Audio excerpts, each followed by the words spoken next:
بسم اللہ الرحمن الرحیم. Dear students, السلام علیکم and welcome back to our plant biochemistry 1 class. اس میں ہم پروٹین کے اسٹرکچر کے لیولز آف آرگنائزیشن پڑھ رہے تھے کہ پروٹین کے جو اسٹرکچر کے لیولز ہیں یا اسٹیجز ہیں وہ کیسے بنتے ہیں. تو ہم نے دیکھا تھا کہ there were 4 levels of organization: primary, secondary, tertiary اور کوارٹرنری. تو پچھلی ویڈیوز میں ہم نے پرائمری اور سیکنڈری کو دیکھا. اب اس کے بعد اس کا ٹرشری اسٹرکچر آ جاتا ہے. اب وہ تو ہمیں پتہ ہے کہ ایک پروٹین کی جو فولڈنگ ہوتی ہے یا اس میں یہ جو ڈفرینٹ لیولز پیدا ہوتے ہیں ان سب کا دار و مدار کس کے اوپر ہے؟ Amino acid sequence of the peptide. وہ جو اس کا جس کو ہم کہتے ہیں نیٹو اسٹرکچر، ہر ایک پروٹین کا اپنا ایک اسپیسیفک اسٹرکچر ہوتا ہے. وہ ساری انفارمیشن کہ یہ کیسے فولڈ ہوگی اور فائنل اس کا اسٹرکچر کیسے بنے گا وہ اس کے اندر ہوتا ہے. اب جب پرائمری اور سیکنڈری اسٹرکچر کی فولڈنگ، پرائمری اسٹرکچر تو سیکوینس یا آرڈر آف امینو ایسڈز ہوتا ہے، سیکنڈری میں فولڈنگ ہوتی ہے. سیکنڈری اسٹرکچر کی جو فولڈنگ ہے وہ ہم نے دیکھ لیا کہ وہ ایک ریپیٹنگ پیٹرن ہے اور وہ کم و بیش ایک ہوتا ہے یا ایک جیسا ہوتا ہے. جیسے ہیلیکس ہے تو وہ ہیلیکس بنائے گا اور بیٹا شیٹ جو ہے وہ شیٹ بنائے گی. اب یہ دونوں پیٹرن جو ہے وہ ریپیٹنگ ہے، لیکن یہ جو ٹرشری اسٹرکچر ہے اس سے تھوڑا سا مختلف ہے. انکلوڈس دی 3 ڈائمینشنل ارینجمنٹ. کس چیز کا؟ جو پروٹین کے اندر جتنے بھی ایٹمز پائے جاتے ہیں. اگر آپ کو یاد ہوگا ہم نے اس میں دیکھا تھا کہ جو سائڈ چینز ہوتی ہیں وہ اس میں انوالو نہیں ہوتی ہیلیسز میں یا شیٹس میں، لیکن اب یہاں پہ سب کچھ آ جاتا ہے. کون سی چیزیں؟ اس میں سائڈ چینز بھی آ جاتی ہیں اور بعض پروٹینز ایسی ہوتی ہیں جن میں امینو ایسڈز کے علاوہ کچھ اور چیزیں ان کے اندر پائی جاتی ہیں جن کو ہم کیا کہتے ہیں؟ پراسٹیٹک گروپس. تو وہ سارے ایک 3D شیپ کیسے اختیار کرتی ہیں؟ فائنل فولڈڈ کمپیکٹ سٹرکچر جو ایک پروٹین کا خاصہ ہوتا ہے یا جو ایک پروٹین میں پائے جاتی ہے تو وہ کیسے فولڈنگ ہوتی ہے، وہ 3 ڈائمینشنل 3D شیپ یا 3D ارینجمنٹ کیسی ہوتی ہے، اس کو ہم ٹرشری سٹرکچر کہتے ہیں. تو اس لحاظ سے ہم سیکنڈری سٹرکچر میں الفا ہیلیکس اور بیٹا شیٹس کو تو بتا سکتے ہیں کہ الفا ہیلیکس ایسی ہوگی جو ابھی ہم نے بنائی ہے کہ وہ اسپائرل شیپ یا ہیلیکس شیپ، اور شیٹ کیسے بنے گی. ٹرشری سٹرکچر ہر ایک پروٹین کا اپنا ہوتا ہے تو اس کے لیے کوئی ہمارے پاس کوئی رول، کوئی ایسا پیٹرن یا ماڈل بتانے کے لیے نہیں ہے. یا ہم ٹرشری سٹرکچر کو یوں بھی ڈیفائن کر سکتے ہیں: arrangement of all atoms of a single polypeptide chain in 3D space. تو بات وہی ہے، اس کو ہم ٹرشری سٹرکچر کہتے ہیں. اب ٹرشری سٹرکچر جو پروٹین کا تھا یہ تقریباً 1950s میں جان کینڈرو اور میکس روٹس جو تھے انہوں نے اس کو ڈسکور کیا تھا، ڈٹرمن کیا تھا. کینڈرو جو تھا اس نے مایوگلوبن پہ اور روٹس جو تھا اس نے ہیموگلوبن پہ.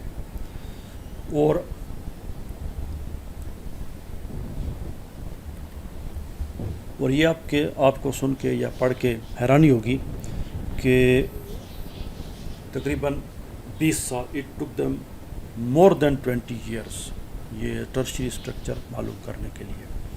اور یہ ساری چیزیں ہمارے پاس 1950 کی جو دہائی ہے 1950s میں سامنے آئی. اب آگے جانے سے پہلے یا ٹرشری اسٹرکچر کو مزید دیکھنے کے لیے یا کوارٹرنری اسٹرکچر اور کچھ اور باتیں پروٹین کے جو اسٹرکچر کے بارے میں وہ کرنے سے پہلے وہ یہ ہے کہ پروٹین کو ہم اپنے اس کے لحاظ سے، شیپ کے لحاظ سے 2 اس میں کیٹیگریز میں کلاسیفائی کر سکتے ہیں: فائبرس پروٹین اور گلیبولر پروٹین. فائبرس پروٹین جیسے نام سے ظاہر ہے they are fibre like long narrow strands, اور یہ عام طور پہ اسٹرکچرل رول جو ہے وہ کیا کرتی ہیں؟ پلے کرتی ہیں. اور اس کی جو اگزامپلز ہیں کولاجن، فائبرائن، کیراٹن، یہ ساری کی ساری فائبرس پروٹینز ہیں جو کہ فائبر لائک لمبے لمبے دھاگے کی طرح، اور یہ بیسیکلی اسٹرکچرل رول میں. اب دوسری پروٹینز میں جن کو ہم گلابولر پروٹین کہتے ہیں، اس میں جو بیک بون ہوتی ہے وہ فولڈ ہو جاتی ہے، اور فولڈ ہو کے کم و بیش ایک گول سا اسٹرکچر بنا لیتی ہے. فار ایگزامپل آپ دیکھ رہے ہیں یہ ایسے فولڈ ہو گئی تو یہ ایک رفلی ایک راؤنڈڈ اسٹرکچر بن گیا. اس کو ہم گلابولر پروٹین کہتے ہیں.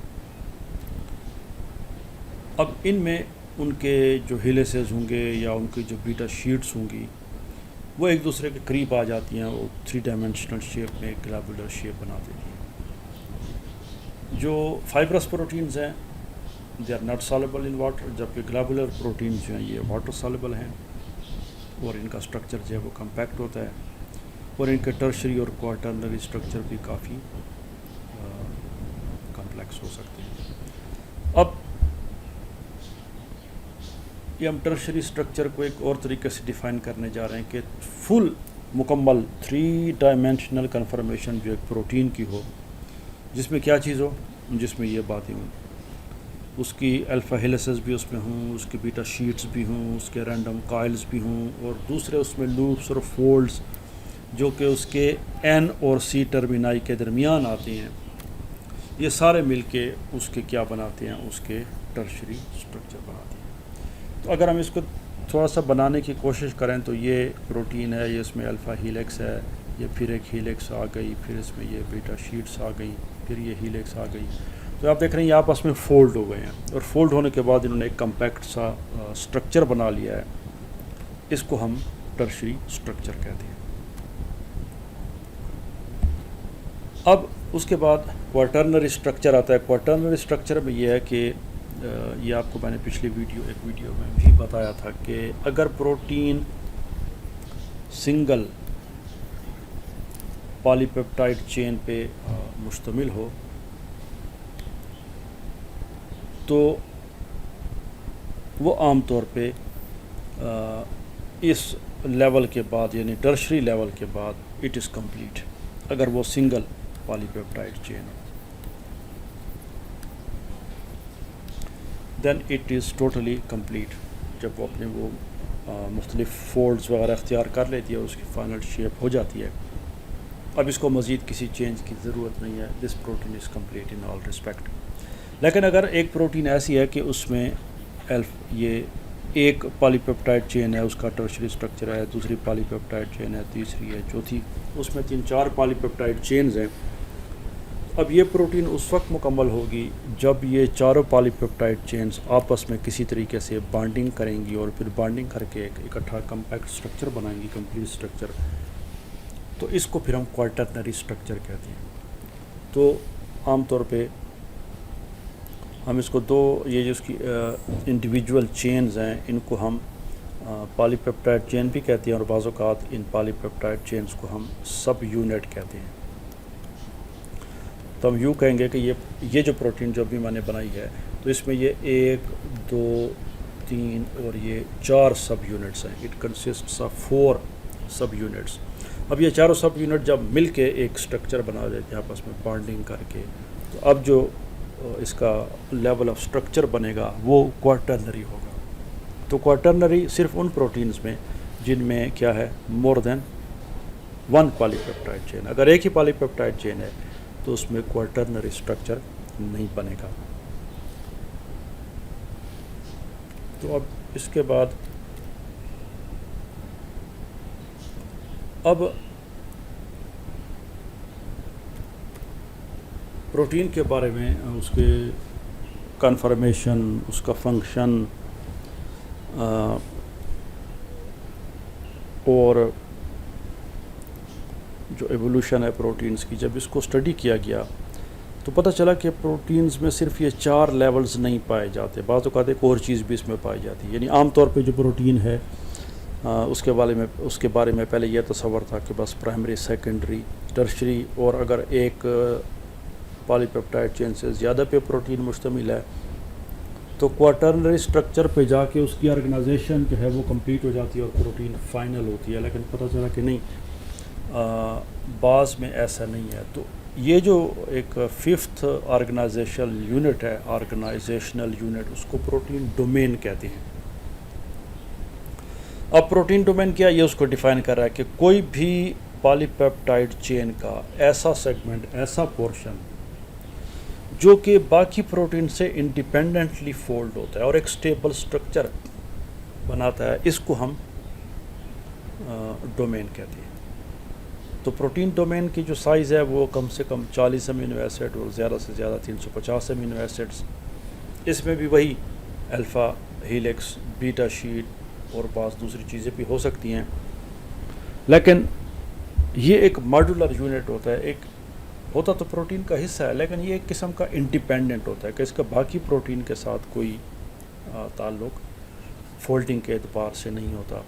تو یہ ایک یوں سمجھ لیں 5واں لیول آف آرگنائزیشن ہے بعض پروٹین میں، جس میں ہم اس کو ڈومین کہتے ہیں۔ تو ڈومین یاد رکھیں، this is not separate from the protein, یہ اس کا حصہ ہے، اسی میں ہی ہوتا ہے، لیکن عام طور پہ اس کی جو فولڈنگ اور اس کا جو سارا پروسیس ہے وہ باقی پروٹین کے مالیکول سے تھوڑا سا جدا ہوتا ہے، یا جیسے میں نے بڑا ایک سمپل لفظ یہاں پہ لکھے انڈیپینڈنٹ ہوتا ہے، اس کا دوسروں کے ساتھ کوئی تعلق نہیں ہوتا۔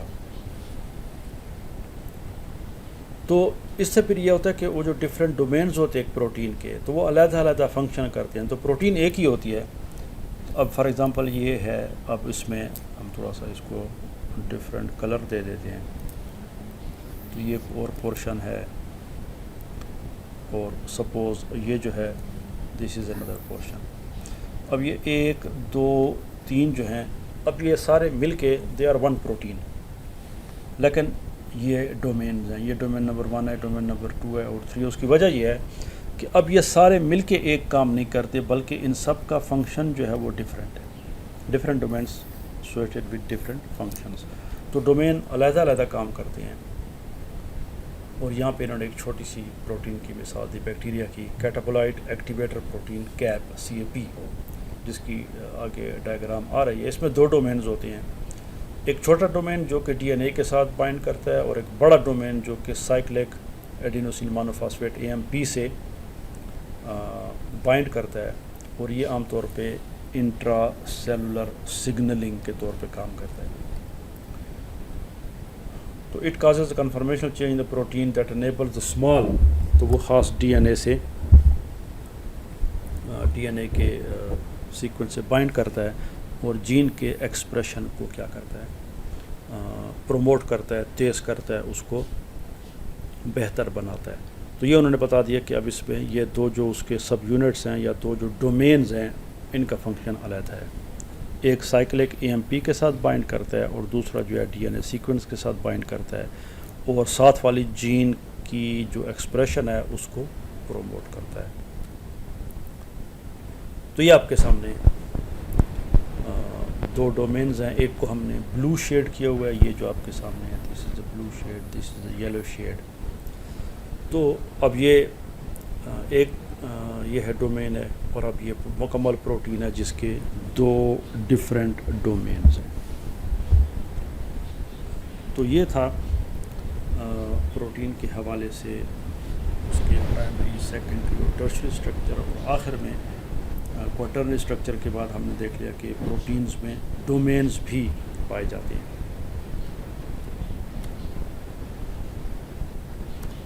تو یہ ایک اور ڈائیگرام ہے آپ کے سامنے، اس میں ہم نے پہلے بھی ان کو ہم نے دیکھا ہے کہ پروٹین کی جو فولڈنگ ہے اکثر پروٹینز میں، اب اس میں 2 ڈائیگرامز ہیں، ایک یہ لیفٹ پہ ہے اور ایک یہ رائٹ پہ ہے۔